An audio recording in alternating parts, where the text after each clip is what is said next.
hampir Mekah 1000 kali pun hang tetap kena minta maaf kat dia. Halal kat dia. Tuan-tuan, manusia ni kalau dia buat kesalahan lain, kesalahan lain yang antara dia dengan Tuhan, senang lagi dia taubat. Hatta minum arak haram, tapi kalau lepas dia minum arak dia taubat dengan Allah Ta'ala, dia dengan Allah Ta'ala. Hatta zina, dia dengan Allah Ta'ala. Tapi ambil harta orang, hampir Mekah 1000 kali pun hang tetap kena minta maaf kat dia. Halal kat dia.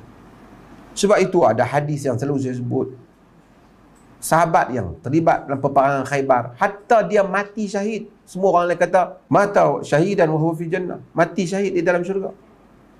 Nabi kata bal ra'aituhu finnar, bahkan aku melihat dia di dalam neraka. Kerana satu burdah, satu helai kain yang diambil di dalam peperangan. Jadi kita hak salah hak lain, kadang-kadang kita hak lain kita tak buat, kita pergi buat. La ta'kulu amwalakum bainakum bil batil. Quran kata, jangan makan harta benda antara kamu dengan cara yang batil.